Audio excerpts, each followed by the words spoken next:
I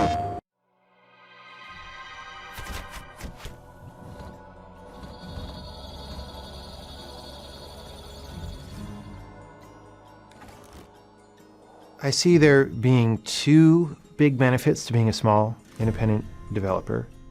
One of them is that you get to, and they're related actually, right? So the first part of it is that you get to decide exactly what you're going to do, right? If we were part of a large publisher or publisher-owned developer, we don't exactly get to pick what we work on, or maybe they'll say, hey guys, pick what you want to work on. But then if we pick something too crazy, it's like, oh, hold on, we need to, make sure we get our money back, right? So the first part of it is that we can pick anything. The field of what's possible in games is so large that we can sort of cast our fishing rod out into an area that nobody else is even looking at. Our new game, The Witness, is like that. The second half is that with that independence that we have and that ability to be free in what project we choose, we also have the freedom not to have to make a huge profit if we don't need to.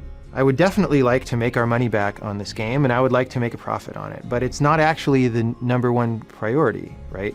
The number one priority is to make the best possible game that we can make that brings the most beneficial experience to the players, right? That's absolutely number one.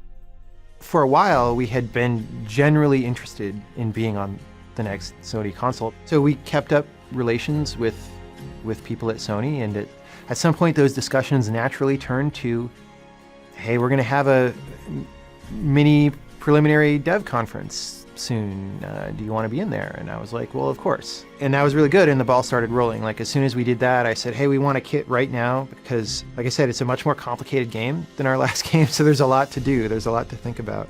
But the trick is that there's magic there in the subject that we're exploring, and because the game was not constrained by financial fetters, we were able to find the magic and make it as good as we possibly could. And the game is a multi-layered thing, and every layer is absolutely the best that we know how to make. So when you go in, if you just are interested in a puzzle game and you're not really looking at story or philosophy or anything like that, there is a really good puzzle game there.